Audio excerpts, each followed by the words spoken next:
اعوذ باللہ من الشیطان الرجیم، بسم اللہ الرحمن الرحیم۔ عزیز طلبہ، جیسا کہ آپ کے علم میں ہے کہ یہ کووڈ-19 کی جو دوسری لہر ہے، اس کی وجہ سے ہمارے جو تعلیمی ادارے ہیں ان کو دوبارہ بندش کا سامنا ہے، اور آن کیمپس جو ہماری ایجوکیشن ہے وہ تعطل کا شکار ہے۔ تو اس کی وجہ سے ہم جو ہے وہ گورنمنٹ کی پالیسی کے مطابق دوبارہ آن لائن کلاسز پہ شفٹ ہو رہے ہیں، اور آن لائن کلاسز کا جو سلسلہ ہے جس کا میں نے آپ سے ذکر بھی کیا تھا، تو وہ یوٹیوب چینل پہ ویڈیو اپلوڈ ہو جائے گی، اور آپ کو جو واٹس ایپ گروپ ہے اس میں اس کا لنک بھی آ جائے گا۔ آپ اس لنک کو کلک کر کے تو ویڈیو پہ جا سکتے ہیں اور اس ویڈیو کو دیکھ سکتے ہیں، یا جتنے بھی لیکچرز باقی ہوں گے ان متعلقہ گروپس میں ان کو آپ دیکھ سکتے ہیں روزانہ کی بنیاد پہ۔ تو آج ہم جو ہماری کلاس پارٹ 2 ہے اس کا ہم پہلا لیکچر ریکارڈ کرنے لگے ہیں۔ اس پہلے لیکچر کو میں نے یہ کوشش کی ہے کہ یہ جو ہمارے لیکچر ہیں یہ ہم حصہ نظم اور حصہ غزل پہ جا کے جو ہے وہ تیار کریں، تاکہ آپ کو بھی علم ہے کہ حصہ نثر تو ہم کلاس میں تقریباً ختم کر چکے ہیں، اور حصہ نظم اور حصہ غزل رہتا ہے، اور نثر جو ہے اس کو آن لائن اس طرح سے پڑھانا بھی تھوڑا مشکل ہوتا ہے۔ تو آپ کی آسانی کے لیے، آپ کی سہولت کے لیے میں نے نظموں کا حصہ شروع کیا ہے۔ تو نظم جو ہے ہم کوشش کریں گے کہ جو بھی نظم ہم شروع کریں اس کو ہم 1 دن میں یا 2 دن میں، زیادہ سے زیادہ 2 دن میں اس کو ختم کریں۔ تو آج ہم جو ہے وہ حصہ نظم کی پہلی نظم جو ہے وہ حمد ہے، اس کو شروع کرتے ہیں، اور اس کو سمجھنے کی کوشش کرتے ہیں کہ جو حمد نظم ہے ہمارے سلیبس میں شامل، اس میں شاعر نے کس طرح سے نبی کریم صلی اللہ علیہ وسلم اللہ تعالیٰ کی جو ذات برحق ہے اس کی کس طرح سے تعریف کی ہے، اس کی ذات صفات کا کس طرح سے ذکر کیا ہے، اس کا بزرگی اور جو اس کا مقام اور جو مرتبہ ہے اس کا شاعر نے کس طرح سے اپنے الفاظ میں عقیدت کا اظہار کیا ہے۔ مولانا ظفر علی خان کی یہ نظم حمد ہمارے سلیبس میں شامل ہے، اور اس میں شاعر نے جو ہے وہ بہت خوبصورت پیرائے میں جو اللہ تعالیٰ کی ذات مبارکہ ہے اس کی جو نعمتیں ہیں اس کو تشبیہات سے واضح کرنے کی کوشش کی ہے۔ تو میں نظم پڑھتا ہوں اور اس کے ساتھ تشریح بھی کرتا ہوں۔ آپ سے گزارش ہے کہ آپ جو صفحہ حمد کا ہے وہ آپ نکالیں اور اس صفحے پہ جو ہے آ جائیں، تو میں ساتھ ساتھ شعر بھی پڑھوں گا اور ساتھ ساتھ تشریح بھی کروں گا۔ تو آپ کی آسانی اور سہولت کے لیے جو ہے وہ میں نے یہ کتاب بھی ساتھ رکھ لی ہے، اور آپ بھی کتاب نکال کے رکھ لیں، تو اس سے جو ہے وہ ہمیں ہر ایک شعر کو جو ہے وہ پڑھنے میں، سمجھنے میں مدد حاصل ہوگی۔ میں شروع کرتا ہوں۔ 95 نمبر صفحہ ہے، حمد مولانا ظفر علی خان کی ہے، ان کی کتاب ہے حبسیات، اس میں سے شامل کی گئی ہے۔ پہنچتا ہے ہر ایک مہکش کے آگے دور جام اس کا،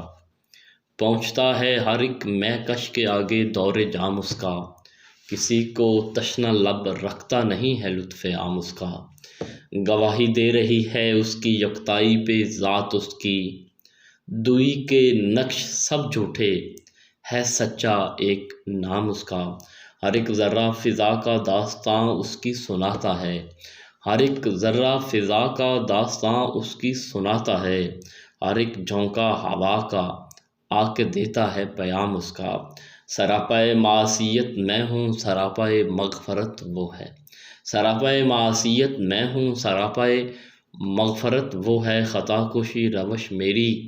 خطا پوشی ہے کام اس کا، میری افتادگی بھی میرے حق میں اس کی رحمت تھی، کہ گرتے گرتے بھی میں نے لیا دامن ہے تھام اس کا، اور ہوئی ختم اس کی حجت اس زمیں کے بسنے والوں پر، ہوئی ختم اس کی حجت اس زمیں کے بسنے والوں پر، کہ پہنچایا ہے ان سب تک محمد نے کلام اس کا، کہ پہنچایا ہے ان سب تک محمد نے کلام اس کا، بچھاتے ہی رہے پھونکوں سے کافر اس کو رہ رہ کر، بجھاتے ہی رہے پھونکوں سے کافر اس کو رہ رہ کر، مگر نور اپنی ساتھ پر رہا ہو کر تمام اس کا۔ تو یہ نظم میں نے پڑھی، اب ہم اس کے اشعار کی تشریح کی طرف چلتے ہیں۔ اس میں ہم کوشش کریں گے کہ یہ جو ہے یہ 7 اشعار پر مشتمل یہ نظم ہے حمد ہمارے سلیبس میں۔ اس میں ہم جو ہے وہ آدھی نظم آج پڑھتے ہیں اور آدھی نظم جو ہے وہ ہم انشاءاللہ العزیز کل پڑھیں گے۔ تو یہ ہمارا پہلا لیکچر ہے، آپ کو گو تھرو بھی کرنا ہے، آپ کو کچھ انسٹرکشن بھی دینی تھی، وہ جو آپ کے گوش گزار کر دی ہیں۔ تو پہلا شعر دیکھیے، پہنچتا ہے ہر ایک مہکش کے آگے دور جام اس کا، پہنچتا ہے ہر ایک مہکش کے آگے دور جام اس کا، کسی کو تشنہ لب رکھتا نہیں لطف عام اس کا۔ تو اب مہکش کون ہے؟ مہکش ہے جو شراب پینے والا ہے، میں شراب کو کہتے ہیں، اور دور جام ہے کہ وہ جو پیالہ جو جس میں شراب ہوتی ہے، جو باری باری سب کو ملتا ہے، وہ اس کا دور چلتا ہے، جام کا دور چلتا ہے۔ تو جو شراب پینے والا ہے، وہ ہر شراب پینے والا، ہر ایک جو مہکش ہے، اس کے سامنے جام جو ہے اس کا دور چلتا ہے، اس کو وہ پیالہ ملتا ہے، باری باری اس کو وہ چیزیں مل رہی، وہ شراب مل رہی ہے۔ اب اس میں مہکش کون ہے؟ ہر وہ مخلوق، ہر وہ انسان جس کو خدا نے خلق کیا ہے اور وہ خدا کی نعمتوں کا طلبگار ہے۔ تو شاعر نے تشبیہ جو ہے وہ جو رب کی نعمتوں کا طلبگار ہے، اس کو شاعر نے مہکش سے، شرابی سے، شراب پینے والے سے تشبیہ دی ہے۔ اور جو رب کی نعمتیں اس تک پہنچ رہی ہیں باری باری ترتیب کے ساتھ، ضرورت کے مطابق ساری معاملات چل رہے ہیں، تو وہ جو پہنچ رہی ہیں نعمتیں، ان کو شاعر نے وہ پیالہ کہا ہے، اور جس طرح وہ پہنچ رہی ہیں وہ دور کہا ہے کہ چلے جی ہر شرابی کے سامنے شراب کا دور چل رہا ہے، ہر ایک جو مہکش ہے اس کے سامنے وہ شراب کا پیالہ، اس کی نعمتوں کا پیالہ، اس کی نعمتوں کا دور چل رہا ہے، جو بار بار اپنی ترتیب سے باری سے اس کو نواز رہا ہے۔ کسی کو تشنہ لب نہیں لگتا، کسی کو تشنہ لب نہیں رکھتا لطف عام اس کا، اس کی جو عام مہربانی ہے، لطف عام جو ہے ہر ایک کے لیے جو مہربانی ہے، ہر ایک کے لیے جو کرم ہے، ہر ایک کے لیے جو اس کا فضل ہے، ہر ایک کے لیے جو اس کی نعمتیں ہیں، وہ کسی کو تشنہ لب نہیں رکھتی، کسی کے ہونٹوں کو پیاسا نہیں رہنے دیتی۔ ہر ایک شرابی کو شراب پہنچ رہی ہے، ہر ایک پینے والے کو جام پہنچ رہا ہے، کسی کے ہونٹ پیاسے نہیں ہیں۔ اس کا لطف اور کرم اور مہربانی اتنی زیادہ ہے اس دینے والے کی، اس ساقی کی، جو پلانے والا ہے، اس کی مہربانی اتنی عام ہے، اس کا کرم اتنا عام ہے، اتنا ہر ایک کے لیے ارزاں ہے، سستا ہے کہ کسی کے بھی ہونٹ پیاسے نہیں ہے۔ ہر ایک کے سامنے جو ہے وہ جام پہنچ رہا ہے، ہر ایک کے ہونٹ تر ہیں، ہر ایک جو ہے وہ سیر ہو کر پی رہا ہے، کسی کو اس کا جو جام ہے ایسا نہیں کہ کسی کو نہ مل رہا، ایسا نہیں کہ کوئی اس کا نام لینے والا نہ ہو اور اس کو لطف عام نہ پہنچ رہا ہو، ایسا نہیں ہے کہ کوئی اس کا انکاری ہو، کوئی رب کو نہ ماننے والا ہو اور اس پر نعمتوں کی بارش نہ ہو، ایسا نہیں ہے۔ رب کی ذات بڑی بے نیاز اور بڑی بزرگی اور شان والی ہے کہ وہ جو نہیں بھی مانتا، جو نہیں بھی سنتا، جو انکار بھی کرتا ہے، اس کے ہونٹوں کو بھی اس کی رحمت کی شراب پہنچتی ہے۔ اس کا جو لطف عام ہے، جو کرم ہے، جو مہربانی ہے، وہ کسی کو لطف و کرم سے محروم نہیں رکھتا۔ یہ ہر کوئی جس طرح ہے، کوئی نیک ہے، بد ہے، کوئی مسلم ہے، غیر مسلم ہے، کوئی کسی فرقے سے، کہ کوئی کالا ہے، کوئی گورا ہے، کوئی زبان بولتا ہے، کوئی دنیا کے کس خطے سے ہے، کوئی کہیں پر بھی ہے، تو وہ کس گناہ گار ہو یا نیکوکارہ ہو، کوئی بھی ہو، وہ اپنا خاص مہربانی، اپنا خاص کرم، اپنا خاص لطف و عنایت جو ہے وہ ہر ایک پر یکساں انداز سے مختلف طور طریقوں سے جو ہے وہ ان کو پہنچا رہا ہے۔ تو ہمارے ہاں عموماً یہ رویہ ہے کہ ہم سمجھتے ہیں کہ ہم پر تو اس طرح سے مہربانی نہیں ہو رہی رب کی، ہم پر تو رب اس طرح سے کرم نہیں کر رہا، ہمیں تو وہ سہولیات میسر نہیں ہیں۔ لیکن ہمارا جو عمومی رویہ ہے، اس رویے میں ہم جو ہیں وہ صرف دولت کو پیمانہ سمجھتے ہیں، رزق کہ جو رزق ہے وہ دولت ہے، ایسا نہیں ہے۔ بہت سارے معاملات ایسے ہیں جو رزق سے بہت اس دولت کے رزق سے بہت بڑے ہیں۔ مثال کے طور پر آپ کی صحت جو ہے وہ اس دولت سے بہت بڑی ہے، اور کسی کو دولت مند بنا کے کوئی بیمار ہے اور کوئی غریب ہے لیکن تندرست ہے، تو دیکھیے اس دولت کا کیا فائدہ، ٹھیک ہے۔ پھر اچھے دوست آپ کا رزق ہے، اچھی اولاد آپ کا رزق ہے، اور جو علم و عرفان ہے، جو علم کی دولت ہے، یہ سب سے بڑا رزق ہے، رزق معرفت ہے۔ تو یہ رب جو ہے وہ بہت کم لوگوں کو عطا کرتا ہے، وہ طلب والوں کو ملتا ہے۔ تو یہ ہمارے ہاں معیار بدلنے چاہیے، ہمیں ارد گرد جو ہمیں رب نے دوسرا رزق دیا ہے اس کو دیکھنا چاہیے۔ تو رب کی مہربانی، اس کا لطف، اس کا کرم ہر ایک کو پہنچ رہا ہے۔ ہمارے ہاں سمجھنے کا انداز مختلف ہے، اگر ہم اس کو مناسب انداز سے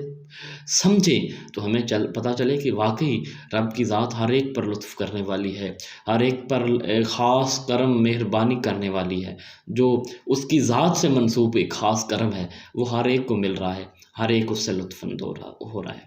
جی، یہ پہلا شعر میں نے آپ کو سنایا۔ اب ہم چلتے ہیں دوسرے شعر کی طرف۔ گواہی دے رہی ہے اس کی یکتائی پہ ذات، اس کی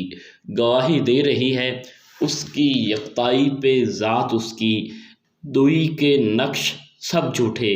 ہے سچا ایک نام اس کا۔ تو اس میں شاعر مولانا ظفر علی خان نے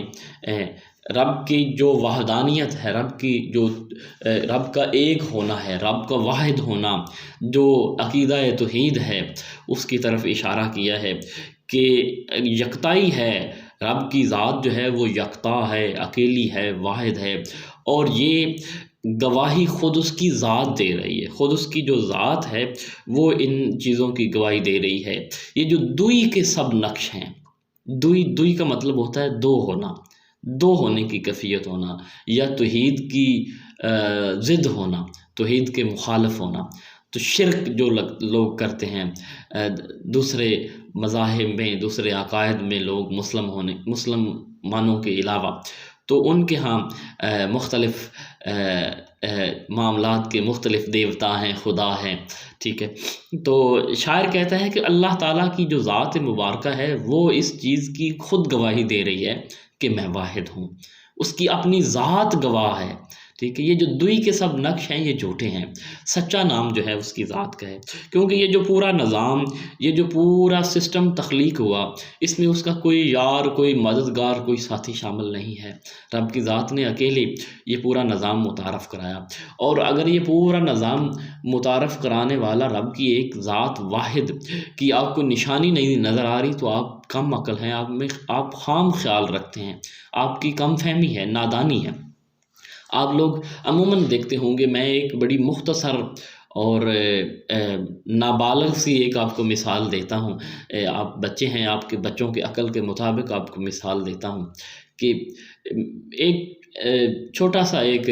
گھر ہے، یا ایک آپ گھر کی لیں، ایک محلے کی لیں، ایک شہر کی مثال لیں، ایک ملک کی مثال لیں، تو کیسے کوئی یہ ممکن ہے کہ ایک کا گھر ہو، دو کا گھر ہو اور ایک قبضہ کر کے بیٹھ جائے؟ ایسے ہو سکتا ہے؟ کیا پاکستان پر کوئی دوسرا ملک جو ہے وہ کوئی بری نظر ڈالے گا تو پاکستان برداشت کرے گا؟ نہیں کرے گا۔ ایک بیگھہ زمین کا ہے، وہ ہم جو ہیں وہ آپ دیکھیں، ہم اپنے وہ جو حدیں ہوتی ہیں ہماری زمین کی، ہم اس میں سے کسی کو ایک مرلہ زمین کا بھی نہیں دیتے۔ تو ایسا کیسے ہو سکتا ہے کہ دوئی کے نقش ہوں اور یہ نظام اتنا سموتھ چل رہا؟ کبھی کوئی اس میں تبدیلی نہ آئی ہو، کبھی کوئی اس میں معاملات میں خرابی نہ آئی ہو، جس طرح سلسلہ ایک توازن کے ساتھ چل رہا ہے، جس طرح سلسلہ ایک پورا نظام ایک سسٹمیٹیکلی طریقے سے چل رہا ہے، تو کبھی اس میں کوئی تبدیلی نہ آئی ہو، کبھی ایسا ہوا ہو کہ دن ہی نہ ہوا ہو، کبھی ایسا ہوا ہو کہ رات ہی نہ ہوئی ہو۔ تو ایسا کیسے نہیں ہو سکتا کہ اگر دوئی کے نقش ہوں تو ایسا ہو سکتا ہے کہ دو برابر کے ہوں اور ان میں کوئی تضاد نہ آئے، اور ان میں کوئی جھگڑا فساد نہ آئے، اور اس نظام تخلیق جو ہے اس میں کوئی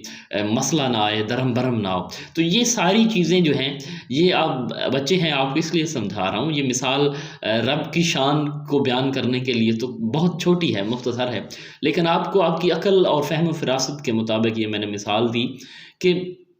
اس طرح ممکن نہیں ہے، اور یہ ساری چیزیں اس بات پر دلیل ہیں کہ خدا کی ذات واحد ہے، اس کا کوئی شریک نہیں ہے۔ یہ جنہوں نے سمندروں کے خدا الگ بنا لیے، سورجوں کے خدا الگ بنا لیے، تو ہواؤں کا خود دیوتا الگ سے بنا لیے، تو کوئی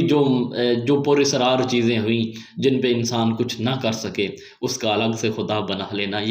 یہ معاملات جو ہیں یہ سب جھوٹے ہیں۔ سچا نام صرف رب کی ذات کا ہے۔ تو عزیز طلبہ، آج کا پہلا لیکچر جو ہے وہ میں نے ختم کیا، 2 شعر میں نے پڑھائے۔ آپ سے گزارش ہے کہ آپ نے ان دونوں اشعار کی تشریح کرنی ہے، اچھے طریقے سے پڑھنا ہے، میرے لیکچر کو سمجھنا ہے، اور انشاءاللہ العزیز کل دوسرا لیکچر جو ہے وہ ہم اسی تیسرے شعر سے شروع کریں گے۔ تو تب تک کے لیے اجازت دیجیے، اللہ حافظ۔